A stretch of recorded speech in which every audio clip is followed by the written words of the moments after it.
السلام علیکم. آپ سب سے آنے کا تشریف آوری کا شکریہ.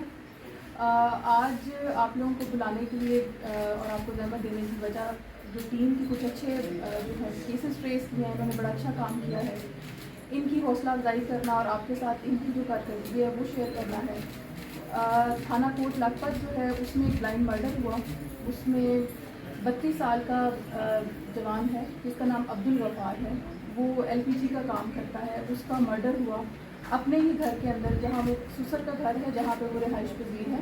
ایل پی جی کی گیس کا کام کرتا ہے. تو یہ بلائنڈ مرڈر تھا. ٹیم نے بڑی محنت کے ساتھ ہر طرح کی جو ہے وہ ٹیکنیکل اور روایتی تمام طریقے استعمال کیے, جس کے بعد وہ اس کنکلوژن پہ پہنچے کہ یہ جو ہے واردات گھر کے اندر ہی کسی شخص کی ہوئی ہے. تو اسی جس ایک سٹوری کے اوپر ان کی فیملی فلور تھا, اس کے سسر کے بھائی کی فیملی رہائش پذیر تھی جن کا نام جو ہے نوید ہے. اس کے بیٹے حمزہ نے جو ہے پھر ڈیورنگ انویسٹیگیشن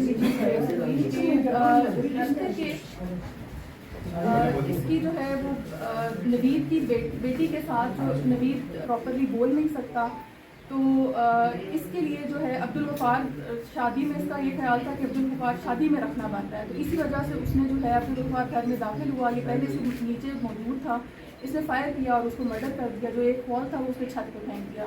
پولیس نے جو ہے اس کو بریک کیا, اس کو ٹریس بھی کیا, ویپن بھی ریکور کر لیا اور جو وال تھا وہ بھی برآمد کر لیا. اس طرح یہ برما جو ہے وہ کیس ہوا.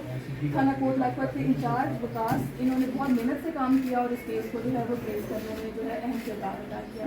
پھر ایک کیس جو ہے مرڈر کا تھانہ پانڈو گاؤں ہے پانڈو کی, اس میں تھانہ کانا کی حدود میں اس میں ہوا. یہ بڑا ہی انفارچونیٹ انسیڈنٹ تھا جس کے اندر